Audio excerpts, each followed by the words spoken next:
So time check natin mga idol, 1:42 PM. So pauwi na tayo. So medyo may nadaanan tayong dalawang pasahero. Ayan. So sumakay mga idol. Kala natin ay local na naman. So papadaan doon sa may prutasan.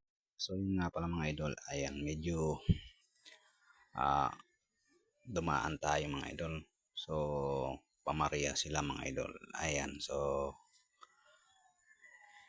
idiniretso na natin ng Maria. Medyo hapon na mga idol. So shout out nga pala muna doon sa may pinagbilhan namin ng prutas dito sa may highway sa katabi ng Mrs. G. So shout out sa iyo kuya. So silent follower natin yan. So ayan nga pala mga idol. Habang binabagtas natin ang kahabaan ng highway papuntang Maria, ayan medyo hapon na yung ating pagkakasakay dun sa papuntang Maria mga idol. So nakatsamba tayo ng pamaria pa.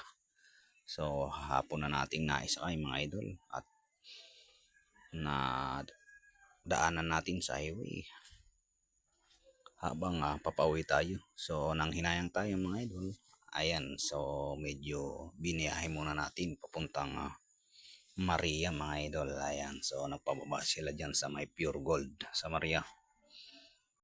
So talagang medyo binobuenas tayong ngayong araw ng Lunes na ito mga idol. So maganda yung pasok ng ating November mga idol. Ayan, so sana magtuloy-tuloy hanggang mag Christmas mga idol.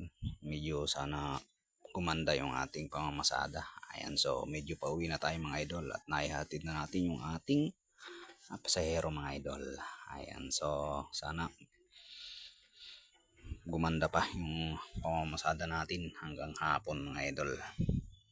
So kung nagustuhan nyo mga idol yung ating video, so hanggang dito na lang. So maraming salamat sa inyong panunood mga idol. Follow na lang and like and share. Thank you for watching.